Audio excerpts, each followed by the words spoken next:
Welcome to Wild Cowboy Tales, where the dust settles on secrets as deep as the graves they hide. Tonight's story is not just about gunpowder and gold, but about two women from opposite sides of the law, bound by a shared enemy and a pact sealed in desperation. It's a tale of how a widow's secret and an outlaw's daughter brought a reckoning to a town that had forgotten the meaning of justice. This is The Outlaw's Daughter and the Widow's Secret. The town of Dustwell was aptly named. Dust was its primary currency, a fine, sun-bleached powder that coated every warped plank of the boardwalk, settled in the lines of every weary face, and promised a slow, gritty death to any hope that dared to linger. It was a town built on a cracked turf promise, where the law was just a tarnished star pinned to the chest of a rotten man, and justice was a ghost that had long since fled the oppressive heat. Into this forgotten hell rode Eliza Blackthorne. She didn't ride in like a storm, though a storm was brewing in the cold flint of her eyes. She rode a tired-looking bay, its head low, moving with a quiet purpose that drew more suspicion than a wild gallop ever could. She wore practical buckskin trousers, a man's worn duster that was too big for her shoulders, and a low-brimmed hat that shadowed a face too young for the hardness it held. The only thing that gleamed was the worn wooden handle of the Colt revolver strapped to her hip, a legacy as much as a weapon. Eliza was the daughter of Silas Blackthorne, a name that in Dustwell was both legend and curse. Silas, they said, was an outlaw of the old breed, a man who had robbed banks, wrestled cattle, and lived by a code that answered to no one but himself. 10 days ago, that code had run out. He'd been captured, tried, and hanged in a town 3 counties over, a spectacle that Dustwell had celebrated with cheap whiskey and pious relief. Eliza hadn't been there to see it. She had received the news from a traveling preacher with pity in his eyes, a pity she had met with a stony silence that turned it to ash in his mouth. She wasn't here for revenge. Not yet. Revenge was a hot meal best served on a cold plate, and right now, all Eliza felt was a hollow, aching cold. She was here for what was left of him, a box of personal effects held by the men who had despised him most, Sheriff Grady. The sheriff's office was a squat, ugly building that seemed to lean with the weight of its own corruption. As Eliza dismounted, the doors of the saloon across the street swung open, spilling out a pair of dusty cowhands who paused to watch her, their curiosity thick and unwelcome. She ignored them, her focus narrowed on the peeling paint of the door in front of her. The man behind the desk didn't look up when she entered. Sheriff Grady was a bull of a man, his bulk spilling over the sides of his creaking chair. A greasy mustache stained with tobacco juice obscured his upper lip, and his eyes, when he finally lifted them, were small and mean, like a hog's. "What do you want?" he grunted, his voice a gravelly rumble. "I'm Eliza Blackthorne. I'm here for my father's belongings." The name hung in the air, thick and heavy. A cruel smile twisted Grady's lips. "Blackthorne," he mused, leaning back so his chair groaned in protest. Heard they finally stretched his neck. Good riddance. Saved me the paperwork. Eliza's hand instinctively twitched toward her hip, but she stilled it. Showing anger to a man like Grady was like showing blood to a shark. "The law says I'm entitled to his property," she said, her voice flat and devoid of emotion. Grady laughed, a short, ugly bark. "The law in Dustwell is what I say it is. And I say an outlaw's spawn gets nothing." He leaned forward, his small eyes glinting. "You got nerve coming back here, girl. This town has no love for your kind. Best you get on your horse and ride out before you find the same trouble your father did." "I'm not leaving without what's mine," Eliza stated, her gaze unwavering. It was a battle of wills, and Eliza had inherited her father's stubbornness, a trait as unyielding as desert rock. Before Grady could respond, the door opened again. The woman who entered was Eliza's opposite in every way. She was dressed in the severe black of mourning, her dress immaculate despite the town's dust.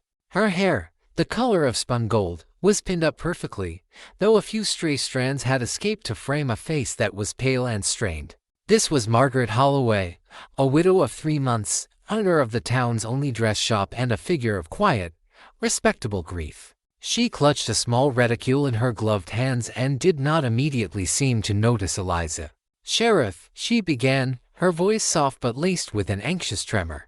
I need to speak with you." Grady's demeanor shifted. The brutish hostility he'd shown Eliza was replaced by a predatory oiliness. "Mrs. Holloway, always a pleasure," His eyes roamed over her, making the respectable black of her dress seem suddenly flimsy. "Come to reconsider my offer." Margaret flinched. "I have not. I came to tell you that the threats must stop. The men you send to watch my shop, they're frightening my customers away. Just ensuring your safety." Grady used. "A young widow, all alone, with all the assets your husband left behind. A man has to be careful, especially since your husband, bless his soul, left behind some complicated business arrangements." He lowered his voice. "Arrangements that I am now responsible for. Arrangements you would be wise to honor." The threat was unmistakable, a velvet glove over an iron fist. Margaret's face went even paler. Her eyes darted around the room, landing on Eliza for the first time. There was no recognition, only the startled fear of a doe that realizes it has stumbled into a wolf's den, only to find another wolf already there. Eliza watched the exchange, her mind piecing together vaguely to blow. This wasn't just a corrupt sheriff, this was a predator, and the respectable widow was his current prey. For a fleeting moment, Eliza felt a sliver of connection to the frightened woman. They were both trapped in this man's web, just on different strands. "We're in the middle of a private conversation, girl," Grady snarled at Eliza, breaking the silent tension. "Get out." Eliza didn't move. "I'll wait," she said calmly, crossing her arms. The defiance enraged him. He stood up, his massive frame casting a shadow over his desk. "I said, get out." But the moment was broken again. From outside, a commotion started, shouts and the sound of splintering wood. Grady cursed and lumbered toward the door, shoving it open to bellow at whatever disturbance was interrupting his intimidation. In that brief moment, with his back turned, Margaret Holloway's eyes met Eliza's again. The fear was still there, but now it was joined by something else, a desperate, frantic glint of calculation. Her gaze flickered from Eliza's face down to the Colt at her hip, and then back again. In that silent, shared second, a dangerous and spoken question was asked. Grady turned back from the doorway, his face purple with rage. "Now, where were we?" he growled, his attention returning to Margaret. But Eliza stepped forward, positioning herself slightly between them. "I believe the sheriff was just about to give me my father's property," she said, her voice carrying a new edge of steel. Two women, a world apart in class and history, stood in the suffocating heat of a corrupt man's office. One was an outcast seeking a piece of her past. The other was a prisoner of her own respectable life. They were strangers, potential enemies, but they had just seen the face of their common foe. And in the dust-choked air of Dustwell, they had taken the first, dangerous step toward a pact that would either save them both or see them buried side by side. Margaret Holloway's dress shop, Holloway's haberdashery and finery, was her cage, albeit a gilded one. It was an island of civility in the ocean of Dustwell's grime. The air inside smelled of lavender and imported fabrics, a stark contrast to the manure and stale beer of the street. Here, Margaret was the queen of her small domain, surrounded by bolts of silk, delicate lace, and the latest catalogs from St. Louis.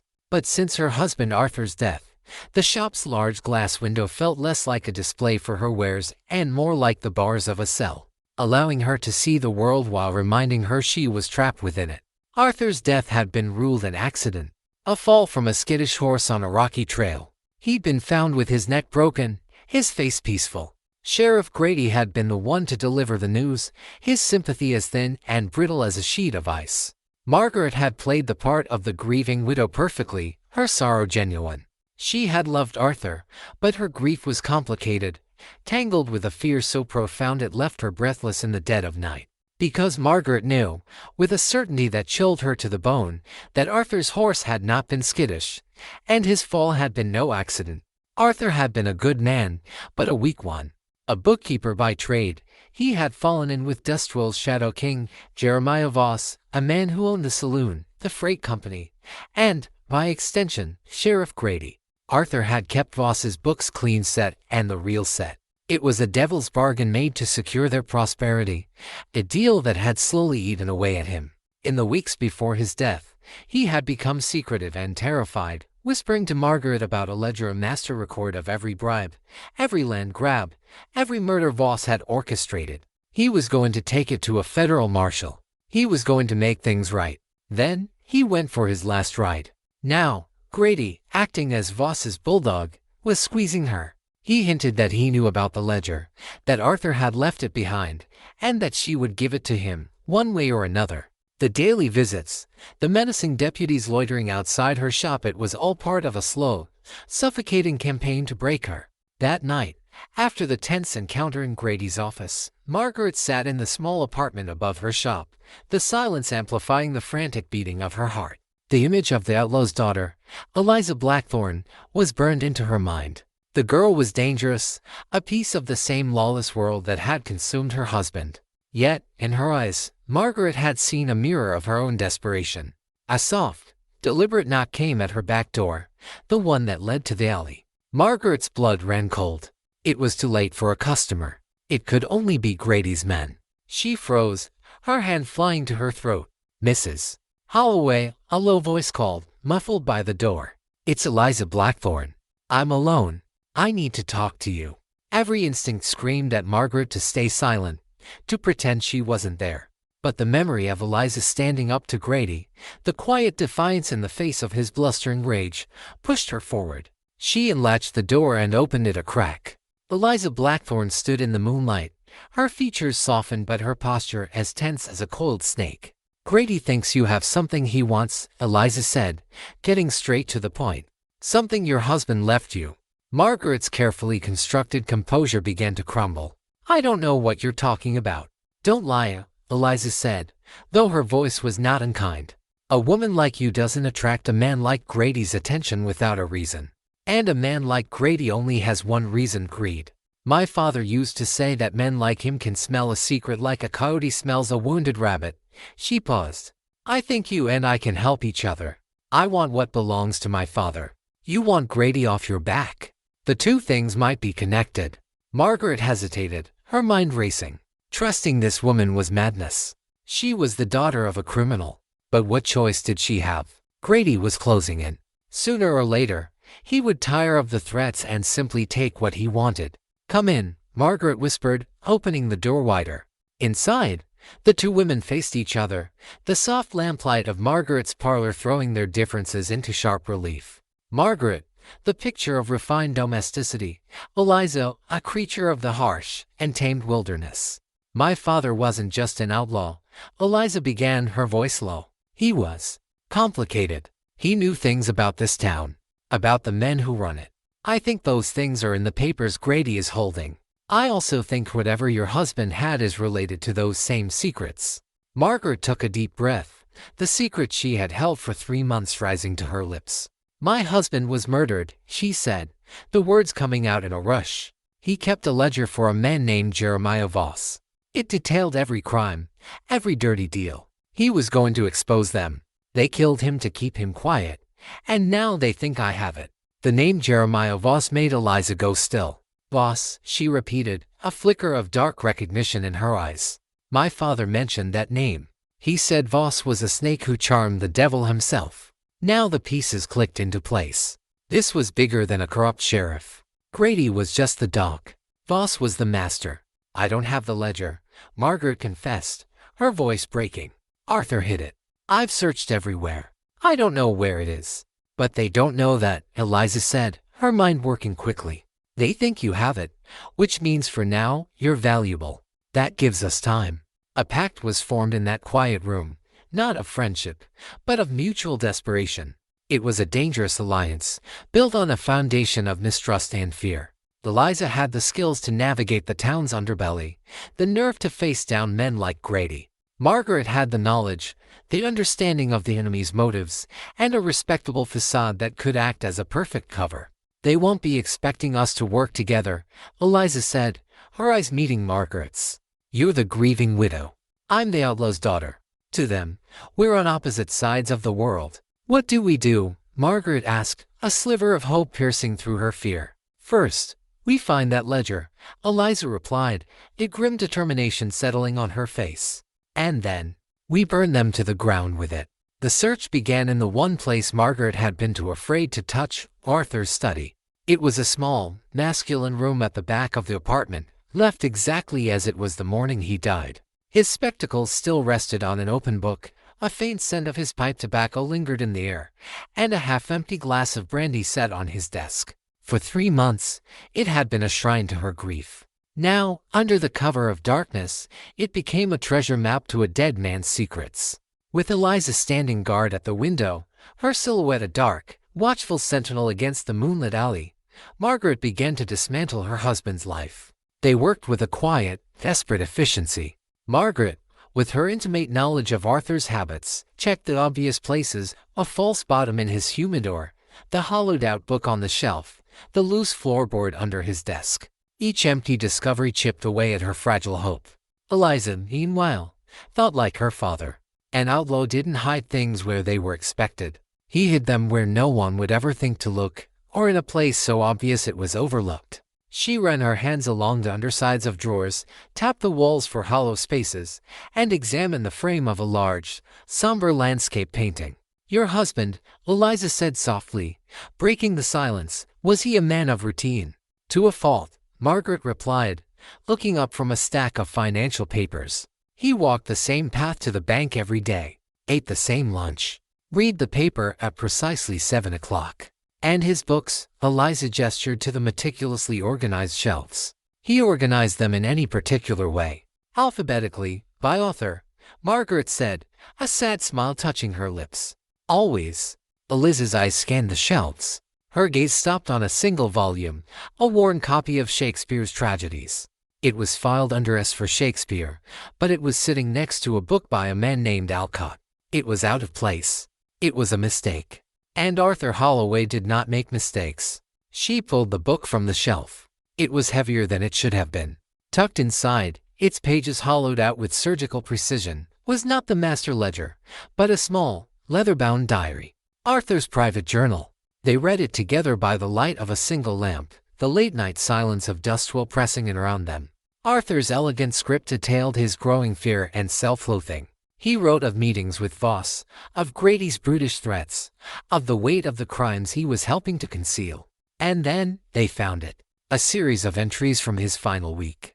October 12th, Voss grows suspicious. "He knows I am a weak link. He spoke today of Silas Blackthorne, his old partner. Called him a loose end that needed tying. I fear I am becoming the same." Eliza stiffened. Partner? Her father and Jeremiah Voss. The man he'd called a snake. The revelation was a physical blow, complicating every motive, twisting her quest for the truth into a far more dangerous shape. The final entry, dated the day before his death, gave them their first real clue. October 18th, "I have done it. The master ledger is safe. They will never think to look for it in the belly of the beast. My final account rests where all of Voss's other sins are buried. Let God forgive me for what I have become, and for what I must do." "The belly of the beast," Margaret whispered, her face pale. "What does that mean?" "Voss," Eliza said, her mind racing. "What does he own? Where are his other sins buried?" "He owns the Dust Devil Saloon, the freight office." Margaret trailed off, her eyes widening. "And the town's undertaker. He bought the business a year ago. The undertaker's office. A place of death. A place where sins and bodies were buried." It was a chillingly literal interpretation, exactly the kind of morbidly clever hiding place a man like Arthur might devise in his desperation. The pact between them solidified in that moment. This was no longer just about survival for Margaret or a simple inheritance for Eliza. It was a tangled web of betrayal that bound their families together. Eliza's father, it seemed, was not the lone wolf she'd always believed, but a pawn, perhaps a king in the same corrupt game that had killed Margaret's husband. To find the ledger was to unearth the ghosts of both their pasts. And to do that, they would have to walk willingly into the one place in Dustwell everyone tried to avoid, the cold, quiet office of the dead. Breaking into the undertaker's establishment was a fool's errand. It was a fortress of grim silence, its windows barred, its heavy oak door bolted from within. More importantly, it was adjacent to the saloon, Voss's throne room, and was watched at all hours. A direct approach was suicide. They needed a diversion, something big enough to pull every eye in Dustwell, especially Sheriff Grady's and Voss's, in the opposite direction. They needed to make the devil look the wrong way. The plan was born from their disparate strengths. Eliza, the outlaw's daughter, would provide the fire. Margaret, the respectable widow, would fan the flames. Eliza began by embracing the reputation the town had already given her. She strode into the Dust Devil's saloon at midday, a time when it was filled with Voss's men and Grady's off-duty deputies. She didn't draw her gun. She didn't have to. Her presence alone was a lit match in a room full of gunpowder. She ordered a whiskey, her back to the bar, and let the hostile silence fester. "I hear," she said, her voice carrying across the room, "that Sheriff Grady is holding property that belongs to my father. Property that proves Jeremiah Voss framed him." It was a blatant lie, a wild accusation thrown out like a lure. A hulking deputy, emboldened by liquor, took the bait. "Your father was a thieving killer," he sneered. "He got what he deserved." "My father," Eliza replied, turning slowly, "never shot a man who wasn't hiding behind a badge." The ensuing brawl was exactly what she'd intended. It was swift, brutal, and loud. Eliza didn't start it, but she finished it, using a whiskey bottle and a chair to make her point. She was arrested, of course, and dragged back to Grady's office, but the seed was planted. Rumors began to fly. "Blackthorn's girl is back, and she's claiming Voss set up her father."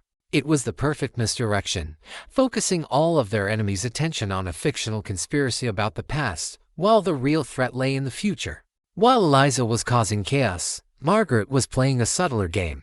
She invited the mayor's wife, the town's most notorious gossip, for tea. With faint tears and trembling hands, she spoke of her fears, of Sheriff Grady's unwelcome attentions, and his strange obsession with her late husband's business papers. She painted a picture of a corrupt lawman harassing a grieving widow. A story far more palatable and inflammatory to the town's respectable folk than tales of outlaw betrayal. By sundown, Dustwell was a hornet's nest. The men were talking about the fight in the saloon, about Voss and Silas Blackthorn. The women were whispering about the poor widow Holloway and the brutish sheriff. Grady was furious, his authority challenged onto fronts. Voss, ever the puppet master, was irritated, then wanted attention, a crack in his seamless control. They were both distracted, angry, and looking for trouble in all the wrong places. That night, as a posse organized by Grady to run the Outlaws spun out of town, rode noisily toward the old Blackthorn homestead on a fool's errand, Eliza having been released, and promptly disappeared. The real action was happening back in town.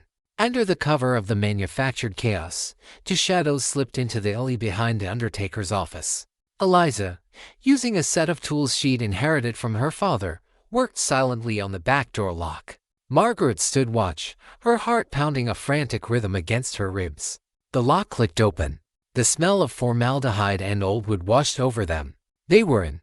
The belly of the beast was dark and silent, filled with the ominous shapes of caskets. Their dangerous pact had brought them here, to a place of death, to find the one thing that might allow them both to live. The air inside the undertaker's was cold and still, heavy with the scent of death and chemicals. Moonlight streamed through the grimy front window, casting long, skeletal shadows of the caskets that lined the main room. One of them, Margaret knew, had held her husband. The thought sent a shiver down her spine, but Eliza's steady presence beside her was a strange comfort. "Where would a bookkeeper hide a book in a room full of boxes?" Eliza whispered, her eyes scanning the grim inventory. They moved with methodical haste. Margaret checked inside the empty caskets, her gloved hands recoiling slightly at the touch of the satin lining. Eliza focused on the embalming room in the back, a chamber of horrors with its metal table, strange tools, and shelves of bottled fluids. "Nothing. Think like Arthur," Margaret murmured to herself, frustration mounting. "My final account rests where all of Voss's other sins are buried." "Maybe it's not about the caskets," Eliza said, her gaze sweeping the room again. She stopped at the undertaker's desk, a heavy, roll-top affair. It was the business hub. "It's about the accounts." On the desk was a large, leather-bound ledger, the undertaker's business log. Eliza opened it. It was filled with neat columns detailing the names of the deceased, the dates of their deaths, and the costs of their burials. It was Dustwell's history written in debts and death. Eliza ran her finger down the list of names. "Look," she whispered, pointing. There were names of ranchers who had mysteriously lost their land to Voss, a prospector who had struck a rich vein right before a mining accident, men who had crossed Jeremiah Voss and ended up here. These weren't just clients. They were Voss's other sins. Then Margaret saw it. The last entry on the very last page was for Arthur Holloway. But beneath it was another line, written in her husband's unmistakable script, account rendered. CSB. SB, Margaret questioned. Eliz's breath hitched. Silas Blackthorne. She strode to a row of pine boxes stacked against the far wall, cheap coffins for paupers and unknown drifters. One had the initials SB crudely chalked on its side. It was a coffin her father would never use. He'd been buried in a prison yard miles away.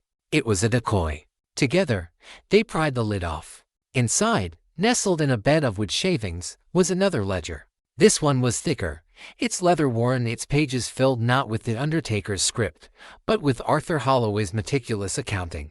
This was it, the master ledger.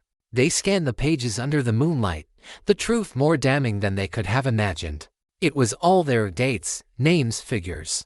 Bribes paid to Sheriff Grady, payments for arson against stubborn homesteaders, and a detailed accounting of a partnership between Jeremiah Voss and Silas Blackthorne, a partnership that had built Voss's empire. The final entries revealed the betrayal. Voss had framed Silas, using him as a scapegoat to consolidate his power and erase his own criminal past. Silas's execution hadn't been justice, it had been a business transaction. For Eliza, the words were a gut punch. Her father wasn't just a victim, he had been a willing partner in the very corruption that now plagued Dustwell. His sin wasn't just outlawry, it was complicity. Her quest was no longer about clearing the name, but about understanding a legacy of darkness and, perhaps, atoning for it. For Margaret, the truth was just as painful. The ledger confirmed her husband's murder, with a payment logged to 2 of Voss's hired guns for pest removal on the date of Arthur's death. Seeing the cold, clinical entry detailing the end of her husband's life solidified her resolve. This was no longer just about fear. It was about justice. They had the weapon. A book of sins that could destroy every powerful man in Dustwell. As they slipped out of the undertaker's and back into the night, the weight of the ledger in Eliz's satchel was immense. It was the weight of their dead, the weight of a town's corruption, and the weight of a choice, how to use a truth so explosive it could either liberate Dustwell or burn it to the ground. Possessing the truth and wielding it were two different things. The ledger was a stick of dynamite with a dangerously short fuse. They couldn't simply hand it to Sheriff Grady, who was implicated on nearly every page.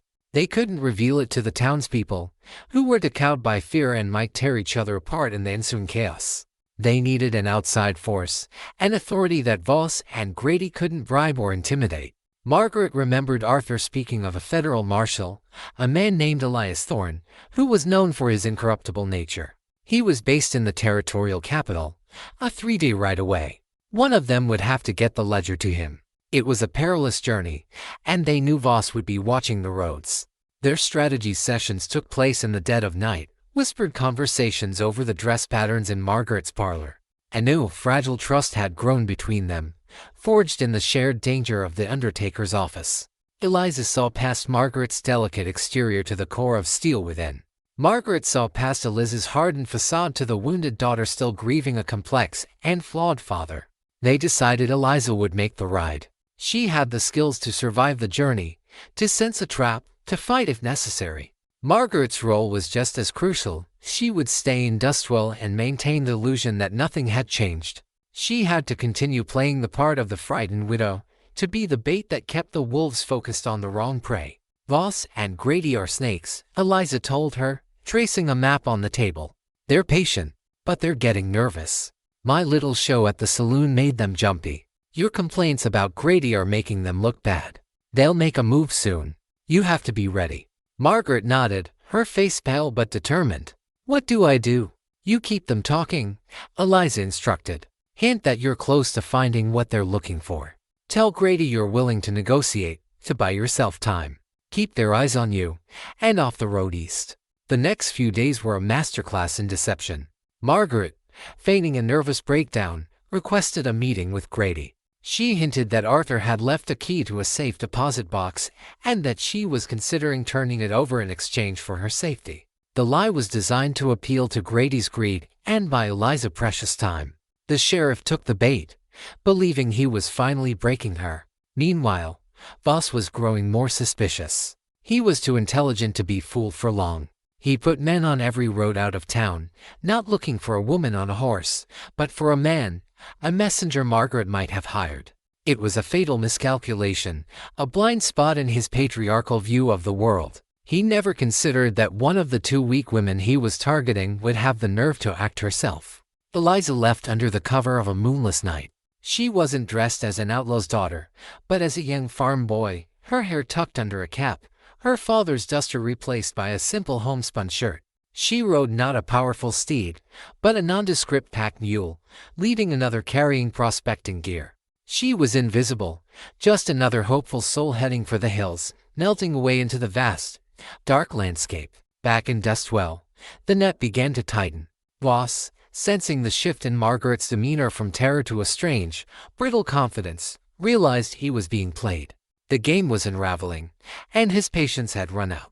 The time for threats was over. The time for force had arrived. Then began with the splintering of a door. Margaret was in her parlor, awaiting the time for her feigned meeting with Grady, when the heavy oak of her shop door crashed inward. It wasn't Grady's deputies this time. It was two hard-faced men she recognized from Arthur's descriptions, the hired guns Voss used for his dirtiest work. The men from the ledger. Panic seized her, cold and absolute. She had miscalculated. She had thought she had more time. "Mr. Voss wants to see you, Mrs. Holloway," the first man said, his voice flat and devoid of emotion. He stepped inside, his partner blocking the shattered doorway. "I have a meeting with the sheriff," Margaret said, her voice a reedy imitation of her usual calm. "Plans have changed," the second man said with a cruel grin. He took a step toward her, and Margaret backed away until she hit the wall. The dress shop, her sanctuary, had finally and irrevocably become her prison. There was no escape. They seized her by the arms, her cry of protest muffled as they dragged her out of the shop and into the street in plain daylight. No one intervened. The few townspeople who witnessed the abduction averted their eyes, scurrying away like frightened mice. Her respectable status, her shield for so long, had shattered as easily as her front door. She was now just another one of Voss's victims. They didn't take her to the saloon or the jail. They took her to the old abandoned assy office on the edge of town, a derelict building Voss used for his private business. Inside, Jeremiah Voss was waiting for her, standing beside Sheriff Grady. The pretense was over. The master and his dog were finally off their leashes. Voss was not a physically imposing man. He was slender and well-dressed, with a quiet, almost academic air about him. But his eyes were as cold and lifeless as a snake's. It was a far more terrifying presence than Grady's brutish bulk. "Mrs. Holloway," Voss said, his voice calm and reasonable. "This has gone on long enough. My patience, and like your late husband's debts, is finite. Where is my ledger?" "I told the sheriff, I don't." "Do not lie to me," Voss interrupted, his voice dropping to a dangerous whisper. "I know you found it. You've been playing a very clever game. But the game is over." He gestured to Grady. "The sheriff informs me that he found this tucked under your mattress this morning." Grady tossed a small, leather-bound book onto the table. It was one of Arthur's old diaries. Margaret had never seen it before. It was a plant, a piece of fabricated evidence. "You're being formally arrested," Grady declared, his voice booming with false authority, "for conspiring against the good people of this town. We'll hold you in the jailhouse until you decide to cooperate." It was a trap, and she had walked right into it. They had evidence to justify her imprisonment, a way to hold her indefinitely until she broke. But then Voss revealed the trap's true purpose. "We know about your little friend, the outlaw's daughter," Voss said, watching her face for a reaction. "We have men scouring the territory for her. But perhaps we don't need to find her. Perhaps she'll come to us." He smiled, a chilling, razor-thin expression. "A message will be sent out. We have the widow Holloway charged with treason. She hangs in today's time unless the real conspirator, Eliza Blackthorne, turns herself in, along with anything she might be carrying." The horror of it crashed down on Margaret. She wasn't just a hostage. She was bait. They were using her life to reel Eliza in, to reclaim the ledger that could destroy them. She had been so sure of their plan, of her role, but Voss had been one step ahead the entire time. The trap hadn't been meant for her. It had been meant for Eliza. The news reached Eliza like a physical blow. She was a day out from the capital, resting her mule at a small, dusty way station, when she overheard the prospectors talking. The story was already traveling faster than she was, a sensational tale from a town called Dustwell. A respectable widow arrested for treason, set to hang. An outlaw's daughter named as her accomplice, now a wanted fugitive. She hangs in today's time unless Eliza Blackthorne turns herself in. The words were a brand on her soul. Voss's trap was diabolical. He had turned her own weapon, the ledger, against her. He was forcing her to choose between the justice she sought for her father and the life of the woman who had become her unlikely ally. Her first instinct was a cold, hard rage. To ride on. To deliver the ledger to Marshal Thorne, and let the full weight of federal law crash down on Dustwell. It would be justice. Margaret's death would be a tragedy, a sacrifice, but the greater good would be served. Voss and Grady and all their cronies would be brought down. It was what her father, the pragmatist, the survivor, might have done. But as she stood there in the wind, the heavy weight of the ledger in her saddlebag, she saw Margaret's face. She saw the terror in her eyes in Grady's office, the quiet determination in the lamplight of her parlor, the courage she'd shown in the face of Voss's slow, creeping terror. Margaret had trusted her, and if Eliza rode on, she wouldn't just be letting her die, she would be betraying that trust. She would be no better than Voss, sacrificing a life for her own ends. The choice wasn't between revenge and rescue. It was between the woman she had been, a solitary, vengeful ghost haunted by her father's name, and the woman she was becoming. There was no choice at all. She turned her mule around and rode back towards Dustwell, not like a cautious farm boy, but like a storm front rolling it off the plains. She rode hard, pushing her animal to its limit, the 2-day deadline a frantic drumbeat in her mind. She wasn't riding to surrender. She was riding to war. She arrived on the outskirts of Dustwell on the night before the scheduled hanging. A crude gallows had been erected in the center of town, a stark and ugly monument to Voss's power. The town was quiet, held in a grip of fear. Eliza left her mule in a hidden ravine and crept into town on foot, a ghost moving through the shadows she knew so well. Her target was the jailhouse. It was a solid brick building with barred windows, seemingly impregnable.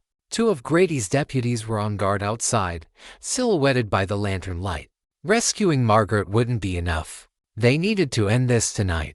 She found an unexpected ally in the town doctor. She'd slipped into his office, knowing he was one of the few who had secretly supported their cause. He confirmed Margaret was alive, locked in a cell. He also told her something crucial: Voss and Grady would be at the saloon late into the night, celebrating their impending victory.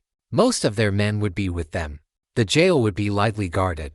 The plan she formulated was pure Silas Blackthorne, audacious, reckless, and built on fire. She gave the doctor a message to deliver, a note for the saloon.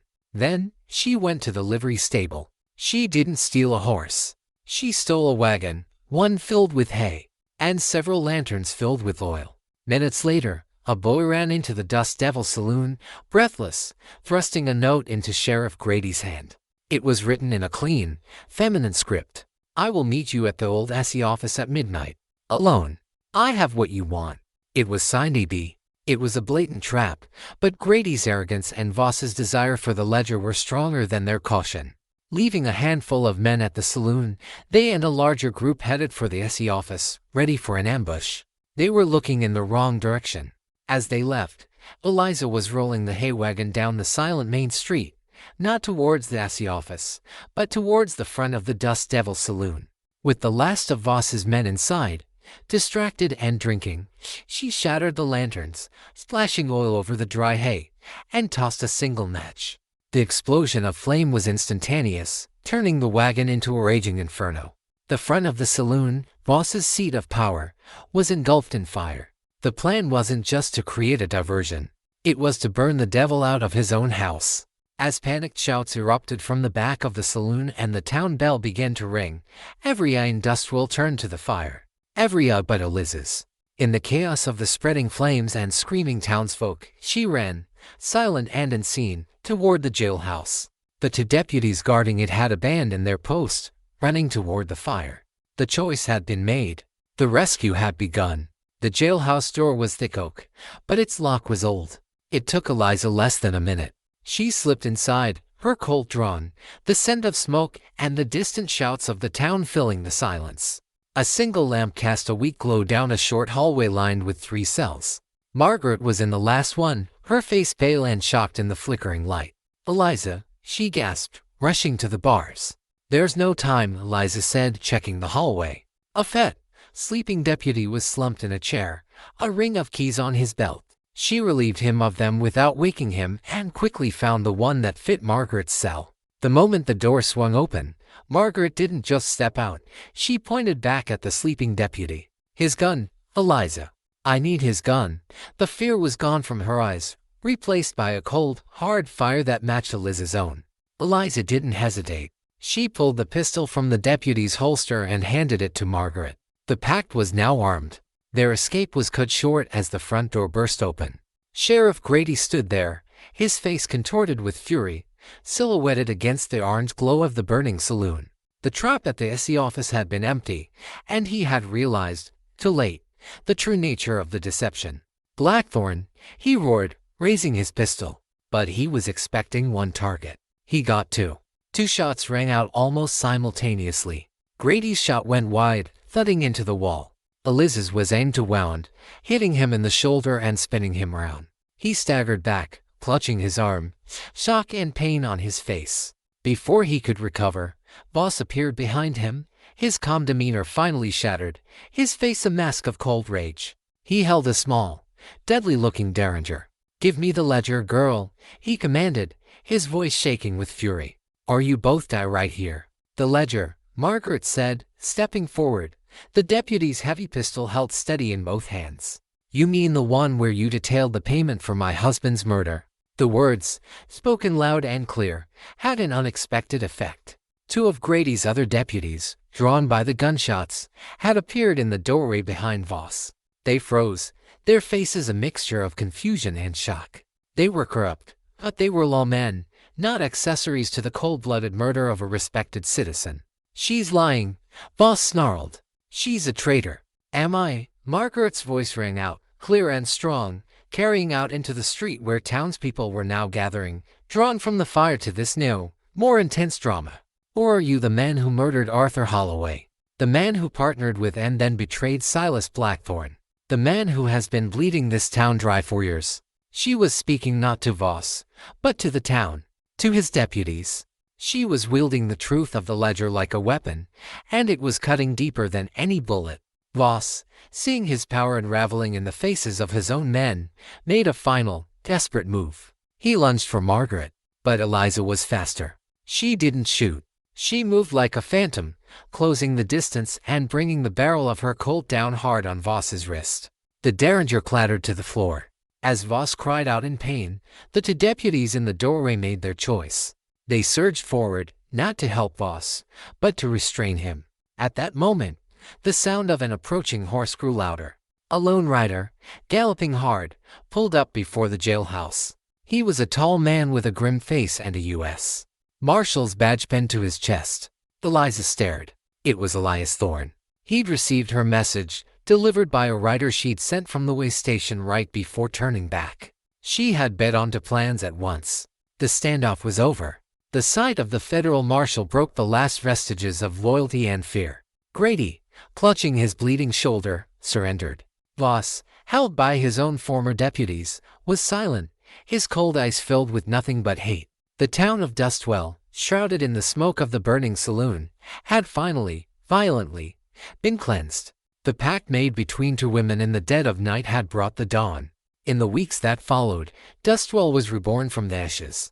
Marshal Thorne's presence ensured that the law, for the first time in a generation, was a force for justice, not a tool for criminals. The ledger, with Arthur Holloway's meticulous script, was an unshakable testament. The town's corrupt officials were arrested, and the full extent of Voss's empire was dismantled. Margaret Holloway became a hero. No longer the timid widow, she was instrumental in the town's rebuilding, a respected leader with a voice of quiet strength and unwavering integrity. She reopened her shop, and it became a center for the town's renewal, a place of hope and new beginnings. Eliza stayed only long enough to see the process begin. She gave her testimony to Marshal Thorne, a clear, concise account that omitted none of her father's complicity. She wasn't trying to save his name, only to honor the truth. The town that had once scorned her now looked at her with a mixture of awe and respect. They offered her a home, a place in their new community. But Dustwell was not her home. It was a place of ghosts, and she had her own path to walk. On the morning of her departure, Margaret met her at the edge of town. She handed Eliza a small, oilskin-wrapped package. "Marshal Thorne gave me the rest of your father's effects," Margaret said. "There wasn't much. Just this. I believe it belongs to you." Eliza unwrapped it. Inside was a worn tintype photograph of a young, smiling man who looked hauntingly like her, and a single, sealed letter. It was addressed to her in her father's rough scrawl. She saddled her horse, the same tired bay she'd ridden in on, though it seemed to stand a little taller now. The two women stood in silence for a moment, their strange, dangerous journey at an end. They were not friends in the conventional sense. Their lives were too different. But they were allies, bound by a shared fire and a debt that could never be repaid. "Thank you, Eliza," Margaret said softly. "You freed yourself, Margaret," Eliza replied. "I just opened the cage." With a final nod, Eliza Blackthorne turned her horse and rode away from Dustwell, not looking back. Once the town was a mere smudge on the horizon, she stopped and finally opened the letter. The paper was worn, ink-faded. "My dearest Eliza, if you are reading this, then my time has run out, and I have failed to be the father you deserved. I have lived my life by a hard code, and I have done things for which I will surely answer. I fell in with men like Voss, thinking I was smarter, stronger. I was wrong. I leave you little in the way of coin or property, but I leave you with this one piece of truth I have learned to late. The truest enemy, the most dangerous snake in the grass, always hides under the guise of justice. Do not mourn the man I was. Be the woman I know you can be. Your own woman. Live free. Your father, Silas."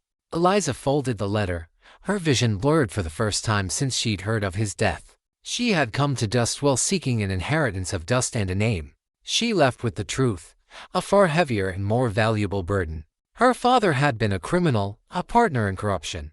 But in the end, he had understood the nature of the world, and he had loved her. The sun was rising, casting a golden light over the plains. Eliza Blackthorne spurred her horse forward, riding west. She was not riding away from her past, but carrying it with her, a legacy not of an outlaw, but of a daughter who had finally understood the weight of a name, and had chosen to define her own.